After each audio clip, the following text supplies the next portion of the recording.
एकदम फ्रेश पनीर आणलं होतं अर्धा किलो. आज घरच्यांना मटर पनीर खायचा मूड होता. हे ऑलरेडी सॉफ्ट आहे, फ्रेश आहे, पण तुम्हाला अजून एक ट्रिक सांगते. तुम्हाला एक्स्ट्रा सॉफ्ट पनीर हवा असेल तर ते कसं बनवायचं. तर हे मी ते पनीरचे क्यूब्स कट करून घेतलेले आहेत आणि मी गरम पाण्यामध्ये 2 ते 3 मिनिटं मटार इथे बॉईल करायला ठेवलेले आहेत. हे ग्रीन पीस जे आहेत ते छान फ्रेश आणि टम्मा असे फुलतात. याच पाण्यामध्ये हे गरम झालं की आपल्याला हे पनीरचे क्यूब्स टाकायचे आहेत, ज्यामुळे एक्स्ट्रा सॉफ्ट पनीर आपल्याला पनीर मसाल्यामध्ये, पनीर मटरमध्ये किंवा पनीरच्या भाजीमध्ये मिळतात.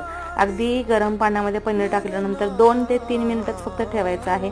पुन्हा तुम्ही याला गाळून घ्यायचा आहे. जो काही तुमचा पनीर मसाला तयार झाला असेल ग्रेव्हीसाठी, मसाल्यासाठी, तो मस्त फ्राय करून घ्यायचा. आणि ते बघा गरमागरम एक्स्ट्रा सॉफ्टमध्ये मटर पनीर माझं रेडी झालेलं आहे.